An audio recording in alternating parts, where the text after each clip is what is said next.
Hi there and welcome back to yet another video. In today's video, I will be talking about the good news we all have been anticipating for regarding Pi Network. I'm very happy to tell you guys that Pi Mainnet is live now. To know more about this, watch the video to the end because you can't afford to miss this. If you are Pi miner, kindly drop your invitation code and your country name in the comments section below. Also, I would love to know your opinion regarding this update in the comments section below. Don't forget to like, subscribe and also click on the notification bell icon so as to know whenever a new video is dropped. With that being said, let's get to the video. Pi Mainnet is now live, initiating the enclosed network period of Mainnet phase where the Mainnet blockchain is firewalled to prohibit external connectivity, but allows peer-to-peer and peer-to-app transfers within the enclosed network. Mainnet can be viewed in the Pi Block Explorer. Pi Wallet can now show both testnet and Mainnet balances, although everyone's balance on Mainnet is 0 right now.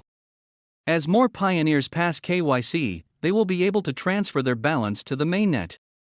The KYC solution is coming soon to start verifying pioneers' identity and onboarding identity validators.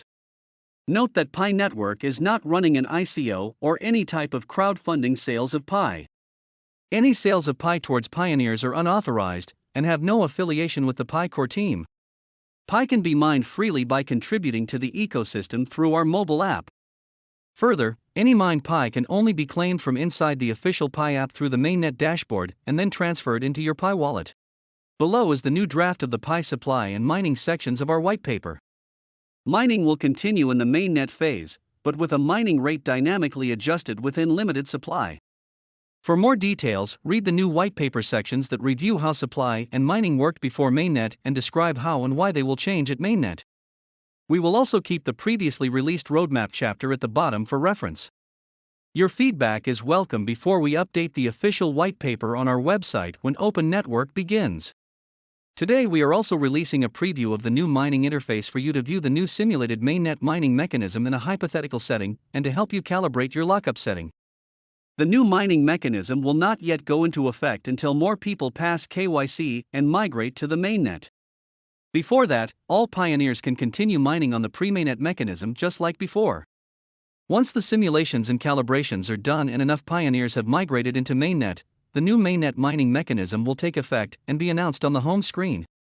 Token model and mining. A well-thought-out, sound token design is critical to the success of a cryptocurrency network. It has the potential to create incentives to bootstrap network formation and growth, build a utilities-driven ecosystem, and thereby support the cryptocurrency underpinning such a system. What a network incentivizes says a lot about what a network needs. For example, network growth or fundamentals-driven utility creation, a mere store of value, or a medium of exchange for the cryptonative ecosystem.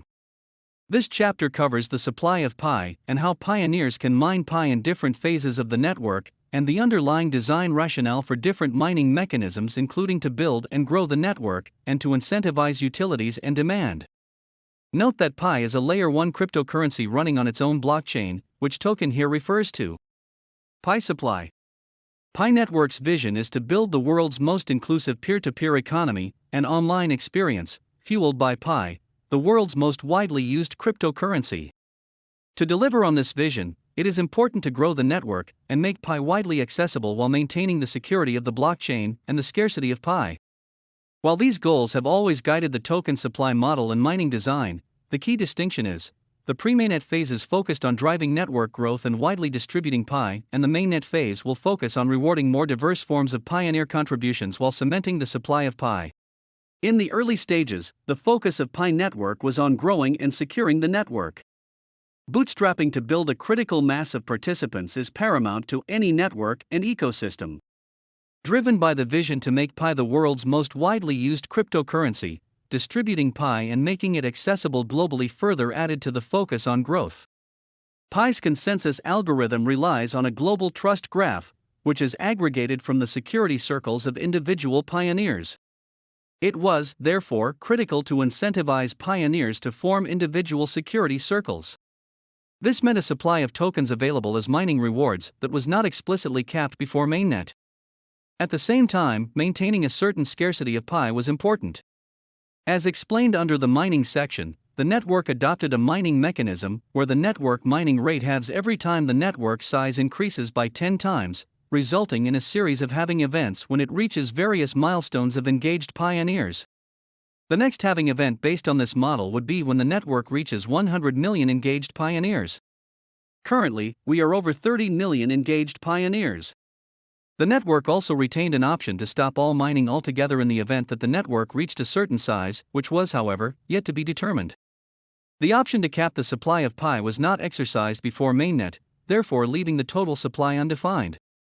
The pre-Mainnet supply model with a mining mechanism tailored to accessibility, growth and security has bootstrapped a community of over 30 million engaged pioneers with millions of intertwined security circles.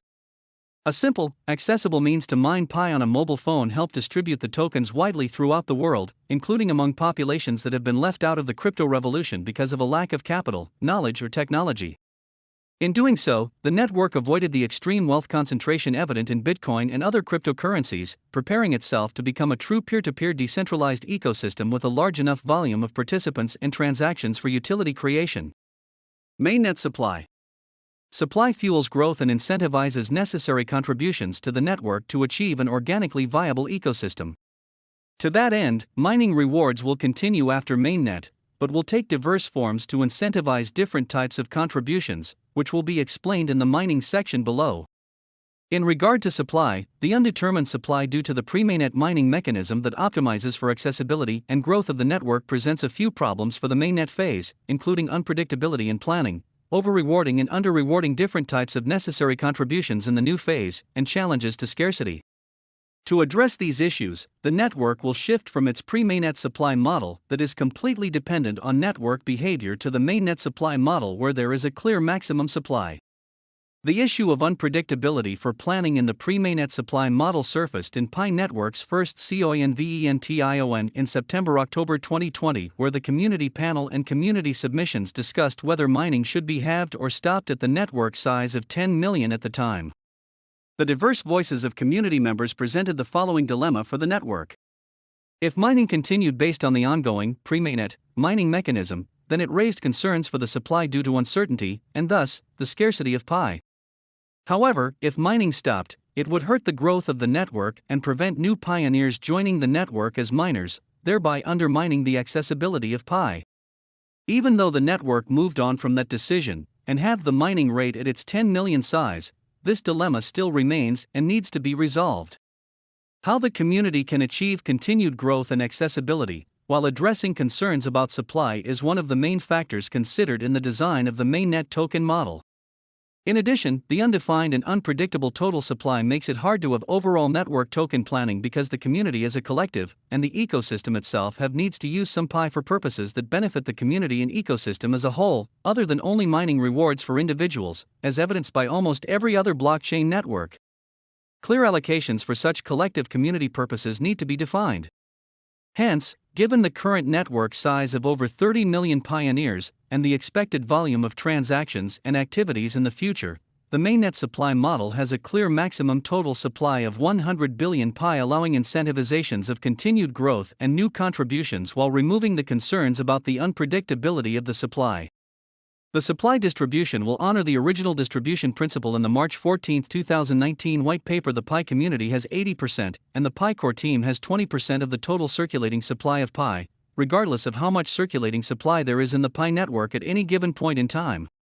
Thus, given a total max supply of 100 billion Pi, the community will eventually receive 80 billion Pi, and the core team will eventually receive 20 billion Pi. The following pie chart depicts the overall distribution. The core team's allocation gets unlocked at the same pace as the community progressively mines more and more Pi, and may be subject to additional lockup through a self-imposed mandate.